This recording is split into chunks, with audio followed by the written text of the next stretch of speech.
मैं नरेश कुमार जांगड़ा हंस वास्तु शक्ति चैनल की पाठशाला में आपका हार्दिक स्वागत करता हूँ। कमेंट लिखते हैं। किसी ने कहा घर में किसी पर नेगेटिव एनर्जी ज्यादा है तो उसे कैसे उतारे।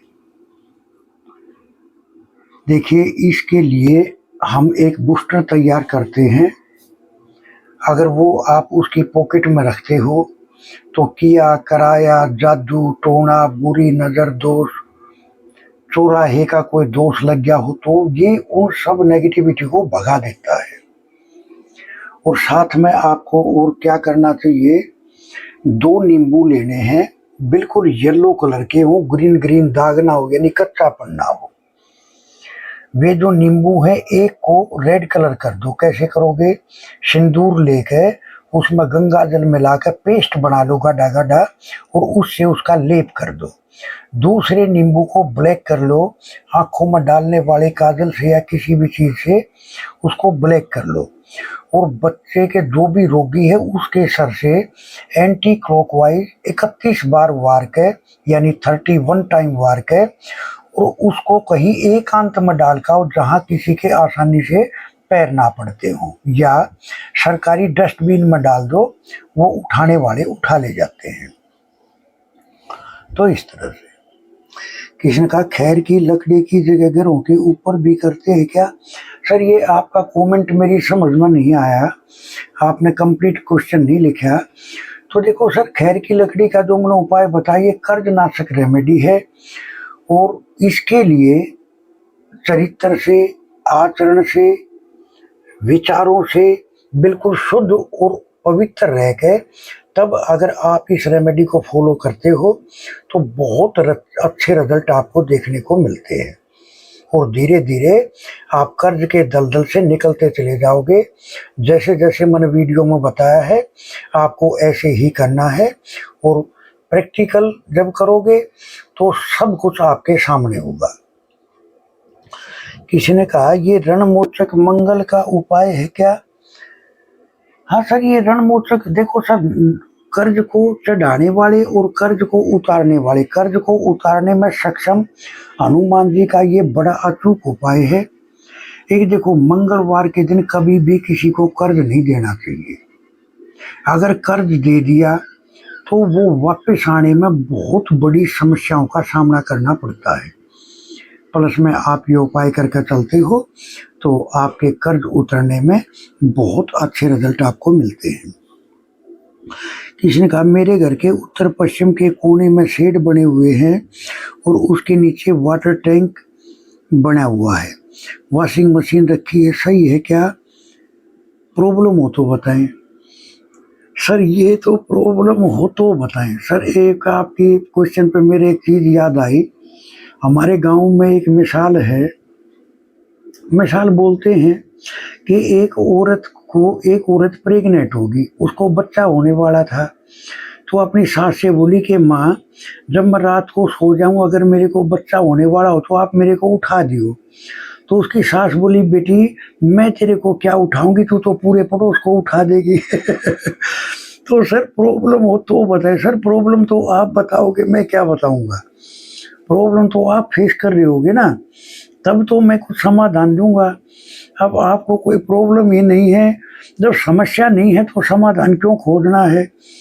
तो सर प्रॉब्लम तो आप बताओगे, भाई पड़ोसियों से कैसे बनती है, घर में कैसे बनती है, रिश्तेदारों से कैसे बनती है, क्या चमड़ी के रोग तो नहीं है, यानी एनीथिंग जो भी आपके जीवन की समस्याएं हैं वो तो आप बताओगे। तो सर प्रॉब्लम होगी ना तो आप अपने आप बता दोगे, जैसे मैंने अभी ये मिसाल दी तो मैं आपको समाधान दे दूंगा। क्योंकि कई बार ऐसा होता है सर कि एक आम आदमी हमारे से नहीं मिल पाता, वो उसकी कोई मजबूरी लगाओ या कोई बात लगाओ। सर देखो, मैं क्या करता हूँ, मेरी एक आदत है, मैं सोचता हूँ जो कोई आदमी हमारे से नहीं मिल पाता तो वो भी अपनी समस्याओं से कुछ निकले। तो इसीलिए मैं ये रेमेडियाँ बता देता हूँ कि आम आदमी भी जीवन की अपनी समस्याओं से निकल पाए। बस मेरा जन कल्याण का उद्देश्य है। दूसरा लिखा वॉशिंग मशीन रखा है तो प्रॉब्लम हो तो सर प्रॉब्लम आप बताओगे ना, मैं तो आपको समाधान दूंगा। किसी ने लिखा सर आपने पश्चिम मुखी हनुमान जी का जवाब नहीं दिया। देखिए आपका क्वेश्चन मेरी समझ में नहीं आया, आपको कंप्लीट क्वेश्चन लिखना था। अब देखो मैं जो साउथ फेसिंग बाबा बजरंगबली का जो प्रयोग बताता हूँ वो एक अचूक प्रयोग है, क्योंकि साउथ फेसिंग बाबा बजरंगबली ये तंत्र काट के लिए एक अचूक रामबाण एक तरीका है। कोई भी समस्या है उसको उड़ा देंगे ये, बशर्ते प्रयोग को तरीके से एक सिस्टम से उसको करते आना है। किसी ने कहा कोई भी काम करते हैं तो सोना बेचना पड़ता है, ऐसा क्यों होता है? देखिए सर सोना बेचना पड़ता है, सोना क्या है? बृहस्पति। और जब सोना बेचना पड़ता है तो इसका मतलब आपके घर में NE या SW या दोनों कहीं ना कहीं दिक्कत में है। एक औरत के लिए बृहस्पति उसके पति होते हैं और उसकी नर संतान होती है, उनका भी उनको सपोर्ट नहीं मिलता। और सर बगैर वास्तु दोष के तो कुछ होगा ही नहीं। अब सर कुंडली है कि कभी समय अच्छा आएगा कभी बुरा आएगा, ये तो चलता रहता है। देखो सर हम सब ने कि थोड़े से अच्छे कर्म करे थोड़े से बुरे कर्म करे तो इस मृत्यु लोक में आए। अगर सारे अच्छे कर्म करे होते तो हम स्वर्गों में होते, सारे बुरे कर्म करे होते तो हम नरकों में होते। सर थोड़े से अच्छे थोड़े से बुरे करे तो हम इस मृत्यु लोक में आ गए। अब उस थोड़े थोड़े में से जिसने थोड़े से ज्यादा अच्छे कर दिए तो वो सुख ज्यादा भोग रहे हैं, दुख थोड़ा सा कम है। जिसने गलत थोड़े से ज्यादा कर दिए तो वो दिक्कत में है। यही है इस सृष्टि का नियम। बाकी अच्छे और बुरे तो सब ने कर रखे, इसीलिए ही इस लोक में सबका आने का पर्पज है। तो इस तरह से सोना बेचना पड़ता है, क्योंकि वो सोना फिर वापस मिलने में भी मुश्किल होती है। देखिए आपको जो है ना अपने घर के ये 2 पॉइंट चेक करने होंगे। और लग्जरी कोई भी है, साथ में AC भी मिल जाएगा, क्योंकि वहां कौन है? सविता।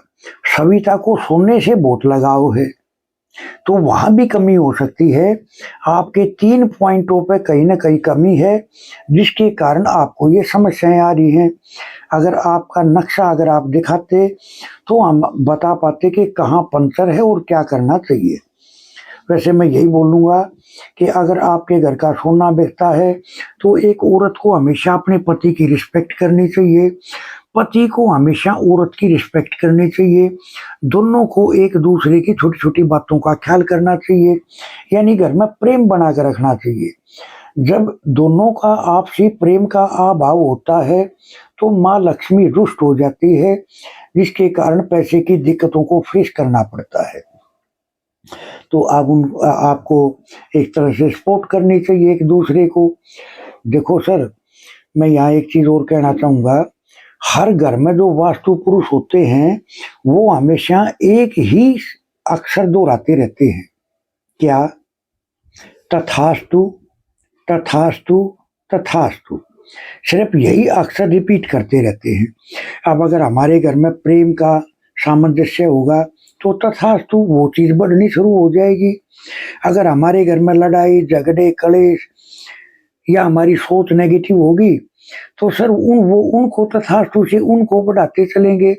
तो सर हम सबको अपने घर में हमेशा प्रेम का परिचय देना चाहिए।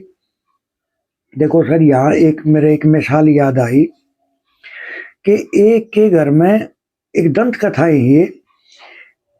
एक के घर में टोटा बोलते हम उसको, यानी नुकसान। वो बोला भाई मैं तेरे घर आऊंगा। अब वो समझदार था, वो बोला जी कोई दिक्कत नहीं है आ जाओ आप, वेलकम है आपका। लेकिन उसने इस बात का पता था जिस घर में प्रेम होगा उस घर में ये रुकेगा ही नहीं। तो अगर कोई जैसे अब वो सबके सर पर चढ़ के किसी से सब्जी में कुछ कमी करा देता, किसी से काम में कमी करा देता जिससे झगड़ा हो, लेकिन वो झगड़ा करते ही नहीं, तो हार के उसको वहां से वो घर छोड़कर जाना पड़ा। क्योंकि वो बोला जी देखो, ये जो टोटा होता है ये तो वहां वास करता है जहां जहां जिस घर में कलेश और झगड़े होते हैं। तो सर प्रेम का हमेशा परिचय देना चाहिए घर में, तो वो अपनी समस्याओं से अपने आप ही निकल जाते हैं, समस्याएं आती ही नहीं पहली बात। और क्या सोच के चलना है, क्या बोलना है, भाई मेरे मालिक तेरी मौज, तू दुख में रख, सुख में रख, गरीबी में रख, अमीरी में रख, तेरी मौज, मैं तो तेरी रजा में राजी हूं। सर जो सब कुछ उसी का सोच के चलता है ना, उसको दुख भी सुख के समान लगने लग जाते हैं। और जो हम यहाँ एक हजारों साल का खूंटा गाड़ के बैठ जाते हैं कि ये मेरा है, ये मेरा है, ये मेरा है, उनको ये लोग छोड़ने में भी दिक्कत आती है। अब सर श्राद्ध के समय चल रहे हैं, तो सर मैं यहाँ एक चीज कहना चाहूंगा कि देखो, पितरों की बड़ी पूजा जीवन में एक बार जरूर करा कर चलनी चाहिए। सर ये खर्च का विषय हो जाता है, क्योंकि ये एक बड़ी पूजा होती है।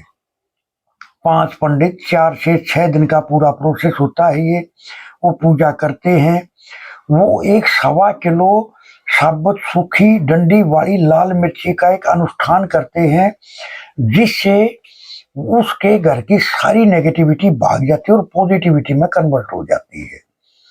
देखो सर आज हम, देखो सर ये पितृदोष होता क्या है, अगर मान लिया किसी के पिताजी ने कुछ घर में फंक्शन था तो पैसे लाला से सामान उधार ले लिया या पैसे ले लिए, अब पिताजी तो उस सामान को लेके वो प्रोग्राम करके उनको इस शरीर से जाना पड़ा, लेकिन बच्चों को तो पता है ना कि भाई हाँ मेरे पिताजी ने लाला से सामान लिया था। अब वो मर गया लाला, उसके घर मांगने आता है, तो अगर बच्चे उसको बोल रहे भी मेरे पिताजी तो चले गए, वहीं जाके ले ले, तो सर ये तो कोई बात नहीं हुई। अब सर ये कैसे होता है, अब जैसे एक शरीर बदल के दूसरे शरीर में चला गया बंदा, या एक घर छोड़ कर दूसरे घर में शिफ्ट हो गया बंदा। जैसे जब किसी घर में रह रहे थे, फिर वो आए तो किराए पे या और किसी घर में चले गए, तो लाला तो तलाश करता करता आएगा ना, वो बोलेगा अभी तो ना घर ही तो बदली करा है, मेरा पैसा दो, क्योंकि मैं यहाँ फ्री बांटने थोड़ी आया था। तो ऐसे ही जब एक शरीर छोड़कर दूसरे शरीर में आत्मा जब निवास करती है, तो वो कुदरत तो जानती है ना ये वही है, तो सर वो अपना कर्ज कभी छोड़ती नहीं, वो ब्याज पे ब्याज चढ़ता चला जाता है। ऐसे ही जीवन में कुछ गलतियां हो जाती हैं जो पीढ़ी दर पीढ़ी चलती रहती हैं और वो बढ़ती ही रहती हैं, जिसके कारण परिवार में रिश्तों का अभाव, वंश का बढ़ने में दिक्कत, जीवन की स्टेबिलिटी में दिक्कत, जीवन में स्वर्ग सा आनंद नहीं हो पाता। सर ये पितरों की पूजा, जैसे पिताजी मर गए तो प्रॉपर्टी बेटे के नाम आ जाती है, बेटा मर गया तो उसके बेटे के नाम आ जाती है। सर जैसे ये प्रॉपर्टी अपने आप आ जाती है, ऐसे ही उनके कर्म भी पीढ़ी दर पीढ़ी अपने आप आगे बढ़ते रहते हैं, और उन कर्मों का हिसाब करने के लिए ये पितरों की पूजा एक बार जीवन में इंसान को जरूर करा कर चलनी चाहिए। क्यों? क्योंकि सर आज तो हम शरीर में हैं तो ये पूजा कराने में सक्षम है, अगर हम ये शरीर छोड़ के चले जाएं तो कल हमें भी उसी लाइन में खड़ा होना है और फिर इंतजार करना है कि कब कौन इस कुल खानदान में भाग्यवान जन्म लेगा जो हमारा भी मोक्ष कराएगा उन कर्मों से। तो सर जीवन में एक बार ये पितरों की पूजा जरूर करानी चाहिए, जिससे हमारे पीढ़ी दर पीढ़ी जो रोग चले आ रहे हैं, जो कर्ज चले आ रहे हैं, वे चुकता हो जाएं, और फिर उससे आगे जीवन में हर सुख सुविधा हर चीज का बढ़ना हो जाता है। तो यहाँ मैं इतना ही कहना चाहूंगा कि एक बार जीवन में हमें अपने पितरों के निमित्त जरूर कुछ करना चाहिए। तो इसी तरह से खैर हंस वास्तु शक्ति ये चैनल आप सबका है, लाइक करें, सब्सक्राइब करें, शेयर करें, कमेंट करें। सर वास्तु के एडमिशन ओपन है, सीखने के इच्छुक हमारे से संपर्क कर सकते हैं। सर 79 रेमेडीज हैं, 8 क्लासेज हैं, जर्नल रेमेडी हैं, सिम्टम बेस्ड रेमेडी हैं। इच्छुक हमारे से संपर्क कर सकते हैं। हंस वास्तु शक्ति का ये प्रयास हमेशा रहता है कि जो हमारे से नहीं मिल पाते वो भी समस्याओं से मुक्त हो। यही हमारा प्रयास है। तो थैंक यू, धन्यवाद, नमस्कार, जय हिंद, जय भारत। मेरा नंबर है 8810647923।